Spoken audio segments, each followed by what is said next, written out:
नमस्कार, मैं हूं आपका दोस्त विजय विद्रोही। आप मुझसे जुड़ चुके हैं, इसके लिए आप सबका तहे दिल से शुक्रिया। अगले 7-8 मिनट में आपसे जुड़े रहने की कोशिश करूंगा। तो एक कहावत है, जितना गुड़ डालो उतना मीठा।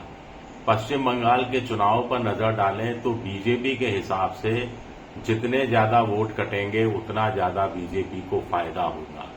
टीएमसी के हिसाब से जितने कम वोट कटेंगे उतना टीएमसी को फायदा होगा। लेकिन क्या सारा चुनाव सिर्फ एसआईआर तक सिमट कर रह गया है?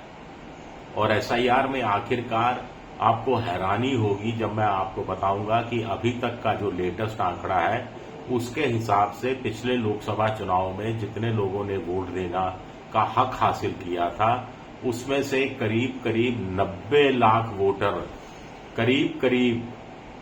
लाख वोटर कम हो जाएंगे। अब ये 90 लाख वोटर कम होने का नतीजा क्या निकलेगा?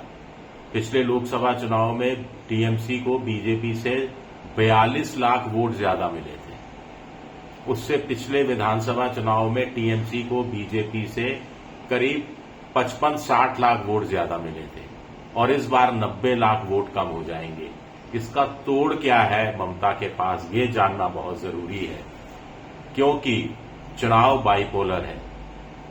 पहले सर्वे करने वाले एक तरफा ममता की जीत बता रहे थे, अब सर्वे करने वाले ज्यादातर कह रहे हैं कि कांटे का मुकाबला है, ममता जैसे तैसे जीत जाएगी। लेकिन बहुत से सर्वे वालों ने अब बीजेपी को जिताना शुरू कर दिया है कि बीजेपी जीत की तरफ बढ़ती हुई दिखाई दे रही है। आने वाले दिनों में, यानी पहले चरण का चुनाव जब है 23 अप्रैल को, उससे पहले बीजेपी चुनाव 2/3 बहुमत से सर्वे के अनुसार जीत चुकी होगी। लेकिन क्या वाकई में ऐसा है? देखिए, लोकसभा चुनाव के हिसाब से देखा जाए तो बीजेपी और टीएमसी में करीब 7% वोट का फर्क था। बीजेपी 39 पर थी और टीएमसी करीब 46% पर थी। उससे पहले पिछले विधानसभा चुनाव में देखा जाए तो टीएमसी 48% पे थी, बीजेपी 38% पे थी। तो ये 10%, लोकसभा के हिसाब से चलिए 7%। सर्वे एसआईआर के कारण मान लीजिए ममता का 2% वोट कम हो जाता है, लेकिन ये 5% वोट का डिफरेंस बहुत इंपॉर्टेंट रोल प्ले करने वाला है। और जब तक 3 से 5% का पॉजिटिव स्विंग, यानी ये जो खाई है बीजेपी और टीएमसी में, इसमें 3 से 5% का पॉजिटिव स्विंग बीजेपी के हक में नहीं जाता, तब तक बीजेपी की जीतने का चांस बनता नहीं है बॉस। बीजेपी के खाते में 3 से 5% का पॉजिटिव स्विंग जाने का मतलब है ममता के खाते से 3 से 5% का नेगेटिव स्विंग। ऐसा होता मोटे तौर पर दिखाई नहीं दे रहा है। अब आंकड़ों की ही बात की जाए तो देखिए, 60 लाख वोटरों के नाम तो इसलिए काट दिए गए थे कि मर गए, जगह छोड़कर चले गए, आदि आदि।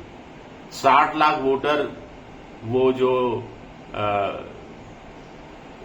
कागज पूरे नहीं के चक्कर में फंसे थे, अब इनमें से 52 लाख वोटरों के बारे में फैसला सुना दिया गया है और 52 लाख में से 55% अप्रूव हुए हैं, 45% रिजेक्ट हो गए हैं, जो करीब करीब जो आंकड़ा है वो 23,40,000 का बैठता है। तो 23 लाख ये वोटरों का हक चला गया और 60 लाख वैसे ही हटा दिए गए, तो 60 और 83.4 लाख वोटर तो ऐसे ही हो गया। बाकी 8 लाख वोटरों में से भी अगर 4 लाख का नाम कट जाता है तो यह आंकड़ा, जैसा मैं बता रहा हूं, 90 लाख के आसपास पहुंचता हुआ दिख रहा है। अब कोई 23 को जिनको वोटिंग होनी है जिन सीटों पर, उसमें जो लास्ट डेट है नॉमिनेशन फाइल करने का वो 6 अप्रैल दोपहर 3 बजे है। उसके बाद वोटिंग लिस्ट फ्रीज कर दी जाएगी। यानी जिन लोगों को ऐतराज है या जिन लोगों को लगता है कि उनका गलत ढंग से नाम काटा गया है, वो मंडे 3 बजे तक ही अपना ऐतराज जता सकते हैं। और कहां जताएंगे? ट्रिब्यूनल ऑफिस जाकर। ट्रिब्यूनल ऑफिस में छुट्टियों पर छुट्टियां हैं, ताले लगे हुए हैं, खोल ही नहीं रहे, ट्रिब्यूनल ऑफिस काम ही नहीं कर रहे। आप समझ लीजिए चुनाव आयोग एक तरह से बीजेपी सरकार के साथ मिलकर क्या खेल खेल रहा है और कैसे कम से कम 25 से 30 लाख वोटरों के नाम काटने की साजिश रची जा रही है, इससे साफ सुनाई देता है, दिखाई देता है। लेकिन ना चुनाव आयोग को ये दिखाई देगा, टाइम्स ऑफ इंडिया में जो खबर छपी हुई है, ना ही किसी और को ये दिखाई देने वाला है। तो इस ढंग से क्या चुनाव जीत जाएगी बीजेपी?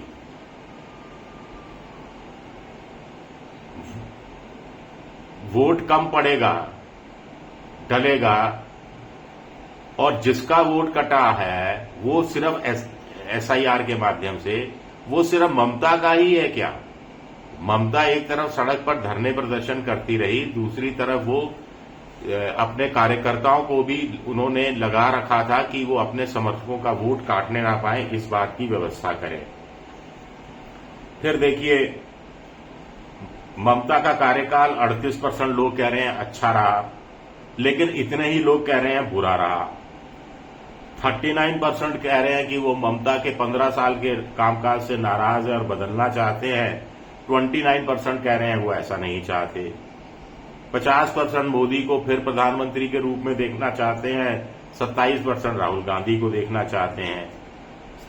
67% कह रहे हैं महंगाई, 52% कह रहे हैं बेरोजगारी, 16% कह रहे हैं भ्रष्टाचार मुख्य मुद्दा है। घुसपैठिए का मुद्दा हो, महिला अपराध का मुद्दा हो, हिंदू मुसलमान करने की तरीका तो बीजेपी करती रही है, लेकिन ये घुसपैठिए और ये महिलाओं के प्रति बढ़ते अपराध को मुख्य चुनावी मुद्दा बनाकर बीजेपी मैदान में उतरी है, इनका कोई बहुत ज्यादा नाम लेवा नहीं है। सी वोटर कह रहा है कि 3 से 5% वोट का पॉजिटिव स्विंग बीजेपी को चाहिए। कुछ और सर्वे देख रहा था जिसमें बीजेपी और टीएमसी के बीच में 6%, आमतौर पर 6% का वोट का डिफरेंस दिखाया जा रहा है। तो इस हिसाब से कुछ लोग कह रहे हैं कि कुछ लोग ये कह रहे हैं कि इससे लगता है कि ये अगर सर्वे ठीक जाते हैं तो ममता 200 से नीचे आ जाएगी। 190, 180, हो सकता है 175। बहुत खराब प्रदर्शन रहा। और बीजेपी का बहुत अच्छा हुआ तो 77 से बढ़कर 100+ हो जाएगी। इसके अलावा कोई खेल, तीसरा कोई सूरत बंगाल के चुनाव में अभी तो दिख नहीं रही है। हां, अगर बड़े टैक्टफुली ये वोट काटे गए हैं, जैसे ममता कहती रही है मुसलमान वोटों की और महिला वोटरों को वोटिंग लिस्ट से हटाया गया है, और ये आंकड़ा अगर 15-20 लाख के आसपास पहुंचता है, हर कॉन्स्टिट्यूंसी में 40-45 हजार भी ऐसे वोट काटे जाते हैं, तो फिर ममता के लिए बड़ी मुश्किल साबित हो सकती है। ममता जो भवानीपुर सीट से लड़ रही है, वहां पर भी 46,000 वोटरों के नाम काटे गए हैं। शुभेंदु अधिकारी उनको चुनौती दे रहे हैं। इस पर एक अलग वीडियो बनाया जाएगा। शुक्रिया, बहुत बहुत शुक्रिया मेरा वीडियो देखने के लिए। पसंद आए तो लाइक कीजिए, सब्सक्राइब कीजिए, शेयर कीजिए। आप मेंबरशिप ड्राइव में भी जा सकते हैं। शुक्रिया, बहुत बहुत शुक्रिया।